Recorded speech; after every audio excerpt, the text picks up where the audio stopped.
200 രൂപ കൊണ്ടുപോയപ്പോഴത്തേക്കും എന്ത് പറ്റി? 200 രൂപയ്ക്ക് നമ്മൾ സാധനം വെച്ചിട്ടുള്ളത്. അപ്പോൾ 200 രൂപയും കൊണ്ട് വീണ്ടും കടയിൽ ചെന്നപ്പോഴത്തേക്കും 20% പ്രൈസ് കുറഞ്ഞു കിടക്കുകയാണ് ഷുഗറിന്. സോ അതിൻ്റെ ഫലമായിട്ട് അയക്ക് 5 കിലോ എക്സ്ട്രാ കിട്ടി. സോ ആദ്യത്തെ വില എന്തായിരുന്നു എന്നുള്ളതാണ് ക്വസ്റ്റ്യൻ. സോ നോക്കും, സാധനത്തിന്റെ വില 20% കുറഞ്ഞു കിടക്കുക. സോ അതിന്റെ ഫലമായിട്ട് അയാൾക്ക് 5 കിലോ വേണ്ട എന്നാലും എനിക്ക് 5 കിലോ ഒന്നും വേണ്ട, എനിക്ക് ബാലൻസ് പൈസ തന്നാൽ മതി, അല്ലെങ്കിൽ ഇങ്ങനത്തെ ഒരു സെനാരി ഇവിടെ നടക്കുന്നില്ല എന്ന് ആലോചിക്കുക. അപ്പോൾ എന്ത് പറ്റുന്നു? ആ സാധനത്തിന് എന്താണോ വില അതെടുത്തിട്ട് അയാൾ ബാക്കിയായിട്ട് കൊടുക്കുന്നതാണ് 20% ഓഫ് 200. അതായത് 20% ഓഫ് 200, അതായത് 1/5 ഓഫ് 200 40. ഈ 40 രൂപ യഥാർത്ഥത്തിൽ കടക്കാരൻ അയാളുടെ കൈ തിരിച്ച് ബാലൻസ് ആയിട്ട് കൊടുക്കുന്ന പൈസയാണ്. പക്ഷേ അയാൾ എന്ത് ചെയ്തു? ഇതിന് 5 കിലോ കൊടുത്തു. സോ 5 കിലോ ഈ വിലയ്ക്ക് കിട്ടി എന്ന് പറഞ്ഞാൽ ഈ 1 കിലോയ്ക്ക് എത്ര രൂപയായിരിക്കും? അതും ഇതിപ്പോൾ നടക്കുന്നതാണ്, ന്യൂ കൊടുക്കുക. സോ ഇപ്പോൾ 1 കിലോയ്ക്ക് 4 കിലോയ്ക്ക് 8 രൂപയാണ്. അപ്പോൾ എന്താ അതിൻ്റെ ക്വസ്റ്റൻ എന്താണ് ഉദ്ദേശിക്കുന്നത്? ആദ്യം 200 രൂപയും കൊണ്ട് കടയിൽ പോകും, അപ്പോൾ കറക്റ്റ് ഒരു 10 എമൗണ്ട് സാധനങ്ങൾ മേടിക്കും, വീട്ടിൽ പോകും. പക്ഷേ ഇപ്പോൾ അയാൾ പോയപ്പോഴത്തേക്കും സാധനത്തിന്റെ വില, ഷുഗറിന്റെ വില 20% കുറഞ്ഞ് നടക്കുകയാണ്. സോ അതുകൊണ്ട് തന്നെ കടക്കാരൻ ബാലൻസ് ആയിട്ട് 20% ഓഫ് 200 അയാളെ കയ്യിൽ ബാലൻസ് ആയിട്ട് കൊടുക്കണമായിരുന്നു. പക്ഷേ അയാൾ എന്ത് ചെയ്തു? 5 കിലോ എക്സ്ട്രാ കൊടുത്തു. സോ 5 കിലോ എക്സ്ട്രാ കൊടുത്തു എന്ന് പറഞ്ഞാൽ ഇപ്പോൾ 1 കിലോയുടെ വില 8 രൂപയാണ്. അപ്പോൾ ഇപ്പോൾ 1 കിലോയുടെ വില 8 രൂപയാണ്. നേരത്തെ വില എന്നതാണ് നമ്മുടെ ചോദ്യം. അപ്പോൾ നേരത്തെ വിലയും ഇപ്പോഴത്തെ വിലയും നമ്മളൊരു കണക്ഷൻ നമ്മൾ കണ്ടുപിടിക്കണം. ആ കണക്ഷൻ ഓൾറെഡി തന്നിട്ടുണ്ടെന്ന് പറഞ്ഞാൽ ആദ്യത്തെ വില ഒരു വില ഉണ്ടായിരുന്നു. ആ വിലയുടെ 20% കുറഞ്ഞതാണ് ഇപ്പോഴത്തെ വില. സോ ഇപ്പോഴത്തെ വില എത്രയാണ്? 80% ഓഫ് ഓൾഡ് പ്രൈസ് ആണ് ന്യൂ പ്രൈസ് ആയിട്ടുള്ള 8. സോ ഓൾഡ് പ്രൈസ് എന്തായിരിക്കും? 10.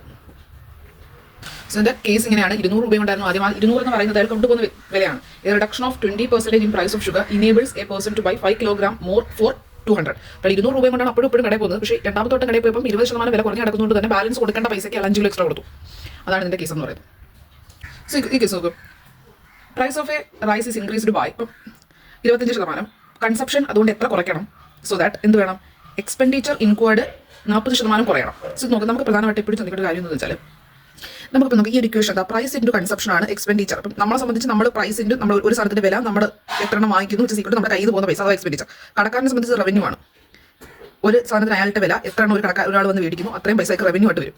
ഓക്കെ, അപ്പോൾ എന്തുവായാലും price to consumption equal to expenditure.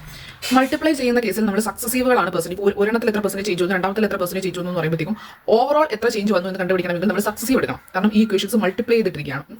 ഇതൊരു മൾട്ടിപ്ലിക്കേഷൻ ഇക്വേഷൻ ആയതുകൊണ്ട് ഇൻഡിവിജ്വലായിട്ട് ഓരോരുത്തർക്ക് എത്ര മാറ്റം വന്നു എന്ന് നമുക്ക് അറിയാമെങ്കിൽ ടോട്ടൽ എത്ര മാറ്റം, എക്സ്പെൻഡിച്ചർ പോലെ ടോട്ടൽ എത്ര മാറ്റം വന്നു എന്ന് അറിയണമെങ്കിൽ സക്സസീവ് എടുക്കണം. അതേസമയം income which is equal to savings plus expenditure.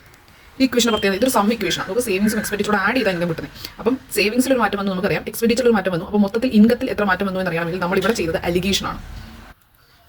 Adding ഇക്വേഷൻ്റെ കേസിൽ അലിഗേഷനും അല്ലാത്ത മൾട്ടിപ്ലൈ ചെയ്യുന്ന ഇക്വേഷൻ്റെ കേസിൽ സക്സസീവ് ആണ് എടുക്കേണ്ടത്. സോ ഇവിടെ നമ്മൾ പറയുന്നത് സക്സസീവ് ആണ് നമ്മൾ എടുക്കേണ്ടത്. സോ അതുകൊണ്ട് തന്നെ കൂടി കൺസപ്ഷൻ എത്രയാണെന്ന് നമുക്ക് അറിയത്തില്ല, കുറേയാണ് ചെയ്യുന്നത്. പക്ഷേ നമുക്കിപ്പോൾ വൈകുന്നേരം തന്നെ കൊടുക്കാം.